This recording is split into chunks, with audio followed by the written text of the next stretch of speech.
Inner Quest explores various pathways through which you can connect with the infinite wisdom of the universe and apply it to personal, professional, and spiritual growth. This program, featuring accomplished practitioners, educators, and authors, is provided by Infinity Foundation, an innovative center for holistic studies and research. We invite you to share this journey with us. Hello, welcome to Inner Quest. My name is Jay Stone, your host for today, and our guest is Renee Barasch. Welcome, Renee. Thank you, Jay. Renee is a certified digestive health specialist. Renee addresses obvious digestive problems such as gas, bloating, heartburn, acid reflux, a too fast or too slow bowels, as well as many other health issues not typically associated with digestion, including psoriasis, eczema, allergies, hydration, sugar cravings, headaches, and fatigue. It sounds to me like virtually everything could be tied to the digestion. It can. That's very true. Okay, what is the job description for a certified digestive health specialist? Well, basically what I do is I help people make the profound connection between nutrition and digestion. So what I'm helping people to do is understand what's happening in their body through the use of nutrition related to digestion. Most people are very focused on what goes in, but there's a lot that takes place after what goes in. So there's digestion and absorption and all the things that have to take place to have optimal nutrition. And elimination, I would say? Absolutely, you got it. Okay. And I noticed when they put your name up on screen, it says LDHS, is it? Correct. And what does those initials stand for? That is Loomis Digestive Health Specialist. I graduated from the Loomis Institute of Enzyme Nutrition, and that's where I learned all my digestive health work. Okay. What drew you into digestive health?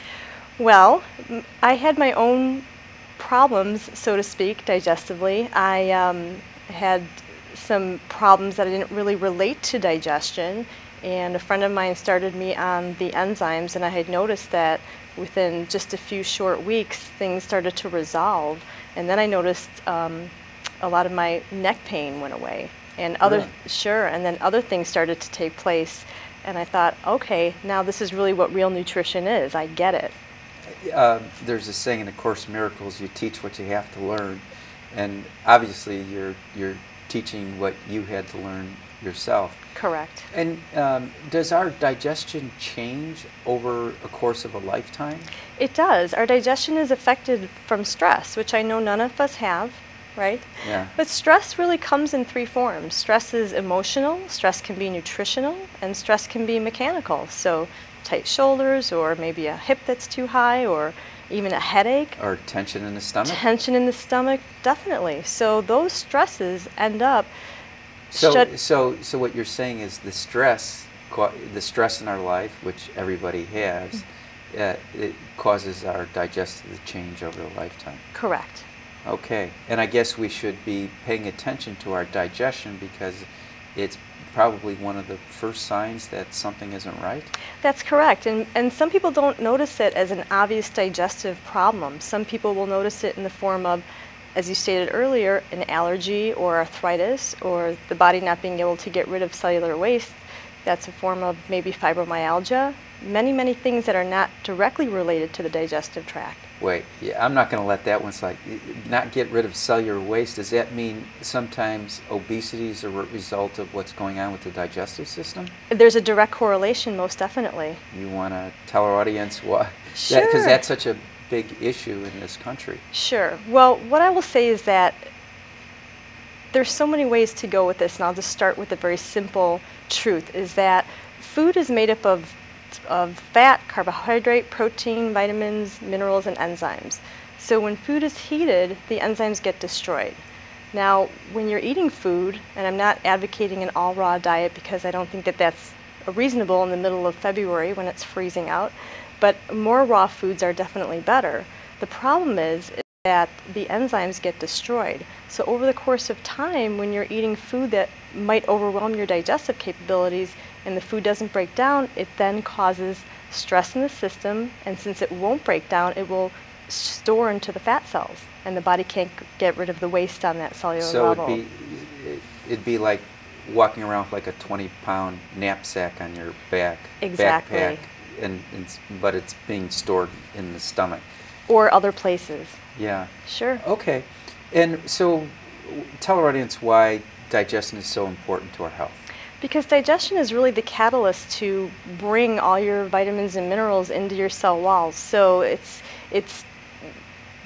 digestion is really the mainstay of what happens in your body as far as transportation goes. So in nutrition, what you're looking at for most optimal nutrition is, again, what goes in, how the body can then digest it is the second step, and then there's an absorption that must take place, and then a utilization of whatever vitamin and mineral, and then an elimination of waste on a cellular level. So if there is a kink in the hose in one of those steps, then of course it'll affect the rest of the chain. So digestion is paramount as far as bringing in all the nutrients. Now, is it possible that people have 2 or more kinks? Absolutely. And okay, can you elaborate on multiple kinks in the digestive system? In what form? As far as a symptom, or? Well, you could use like an example of one of your clients, or a disease like Crohn's disease or irritable bowel. Sure. Sure. Thank you. That's a wonderful question. Let me give you an example. I have a client who came in to see me for acid reflux. She's on medication for type 2 diabetes.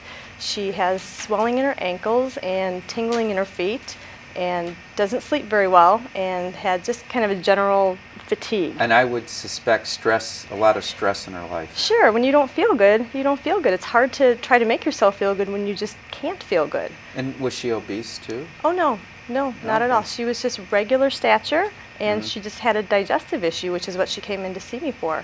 So we went through the program, and we started her on some digestive enzymes, and within a very short time, her stomach pain went away, and within a few weeks, her sleep was so much better, and her swelling went away in her ankles, and she's doing very well. So now, you mentioned these digestive enzymes. Are these something that people buy in a health food store, over the counter? Do you need a prescription? You do not need a prescription. They're available at Whole Foods. They're available at GNC. I use Dr. Loomis's professional line, and they're available everywhere.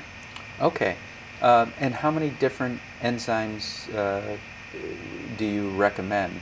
It depends. It depends on what somebody's coming in for, and depends on what their complaint is. I never give more than 1 or 2 things just to start to see how the body responds, because many times when you just give it a very little bit, the body responds quite nicely. So if there's a second or third formula that's needed for something else, then we give that as well. But and are there some enzymes you recommend more than others? Can you give an example? Sure. Well, there's digestive enzymes that we use for digestion, and then there's systemic enzymes that we use for the other organs and cleaning.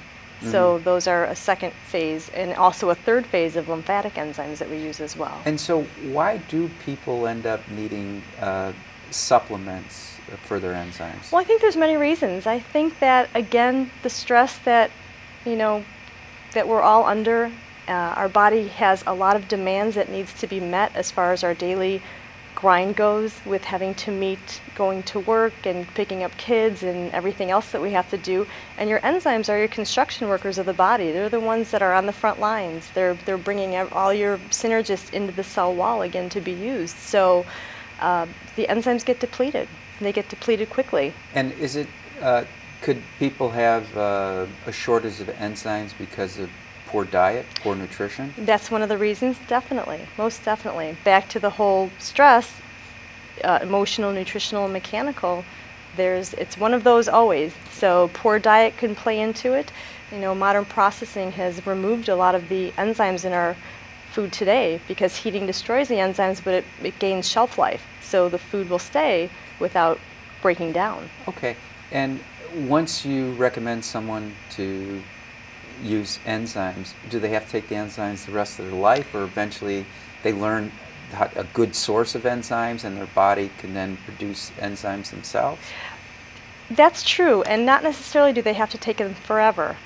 It depends on how somebody's feeling. So for instance, if somebody comes in to see me for whatever condition,